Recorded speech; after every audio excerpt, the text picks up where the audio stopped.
अगर गैर मुस्लिम बच्ची आती है उसे हटाना चाहिए, मुस्लिम बच्ची को नौकरी देना चाहिए और मुस्लिम बच्ची को नौकरी पर रखकर उससे ताल्लुकात को बढ़ाना चाहिए और अपना नुत्फा उसके रहम में डालकर उसके पेट से हराम औलाद को जन्म देना चाहिए। यह 10 साल पहले का एजेंडा था। आज 10 लाख से ज्यादा मुस्लिम लड़कियां आज मूर्ति पूजा में लगा दी गई, उनके सरों से पल्लू हटा दिया गया, उनके माथे पर बिंदिया लगा दी गई, उनको चंद रुपयों का और सिक्कों का लालच भी दे दिया गया। आज हमारी बहनों के साथ भी यही मामला हो रहा है, उनको उकसाया जा रहा है, उनको बहलाया जा रहा है, चंद दिन की दुनिया की मिठास वाली जिंदगी में उनको भसला फैला कर लाया जा रहा है, पैसों का लालच दिया जा रहा है, गाड़ी का लालच दिया जा रहा है। और जब तक उनके जिस्म के साथ खिलवाड़ नहीं हो जाता और जब उनके जिस्म का खिलवाड़ खत्म हो गया, इसकी नीयत 2, 4, 8 दिन, महीने, 2 महीने में भर गई,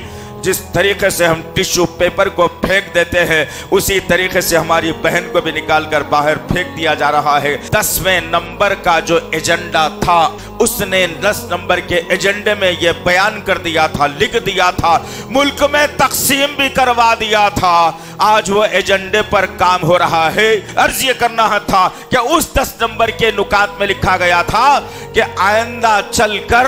हमको मुस्लिम बच्चियों को अपनी ऑफिसों में, अपनी दुकानों में, अपनी नौकरियों में जगह देना है और कोई अगर गैर मुस्लिम बच्ची आती है उसे हटाना चाहिए, मुस्लिम बच्ची को नौकरी देना चाहिए और मुस्लिम बच्ची को नौकरी पर रखकर उससे ताल्लुकात को बढ़ाना चाहिए और अपना नुत्फा उसके रहम में डालकर उसके पेट से हराम औलाद को जन्म देना चाहिए। यह 10 साल पहले का एजेंडा था।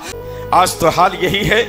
कि 10 लाख हिंदुस्तान की सरजमीन की बेटियां जो कल तक ला इलाहा इल्लल्लाह मोहम्मद रसूलुल्लाह पढ़ने वाली थी, अजानों के ऊपर अपने सरों पर दुपट्टे डालने वाली थी,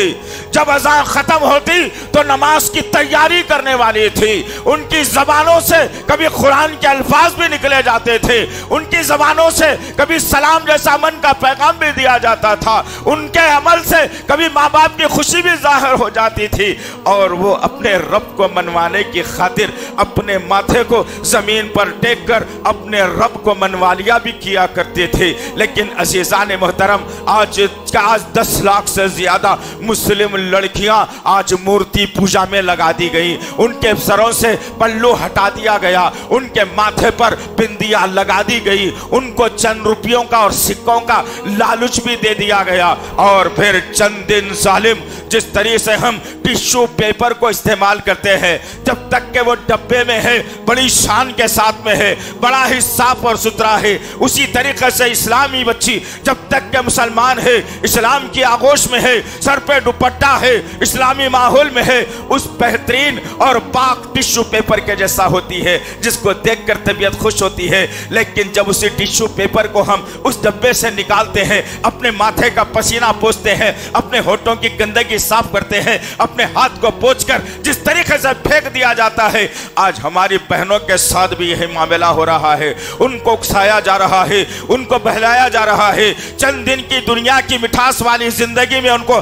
भसला फैला कर लाया जा रहा है, पैसों का लालच दिया जा रहा है, गाड़ी का लालच दिया जा रहा है और जब तक उनके जिस्म के साथ खिलवाड़ नहीं हो जाता और जब उनके जिस्म का खिलवाड़ खत्म हो गया, इसकी नीयत 2, 4, 8 दिन, महीने, 2 महीने में भर गई। जिस तरीके से हम टिश्यू पेपर को फेंक देते हैं उसी तरीके से हमारी बहन को भी निकाल कर बाहर फेंक दिया जा रहा है और कहा जा रहा है कि तुझसे निकाह करना नहीं था, तुझसे जिंदगी बसर करना नहीं था, हमारे मकसद में है कि हम तेरी जिंदगी के साथ खेलें, जा अब जिस चौराहे पर ठहर कर अपने जिस्म का धंधा करना है तो कर लेना, अब मैं तेरा साथ देने वाला नहीं हूँ। ये हाल हमारी 10 लाख मुस्लिम बच्चियों के साथ हुआ, इस मुल्क के अंदर हुआ, इस मुल्क की सरजमीन पर हुआ। बच्चियां अगर कॉल सेंटर में काम करती है, तुम 30-40 हजार 50 हजार की चक्कर में एक जबरदस्त जन्नत को भूल रही हो, 30-40-50 हजार की चक्कर में तुम आयशा के पड़ोसी को भूल रही हो,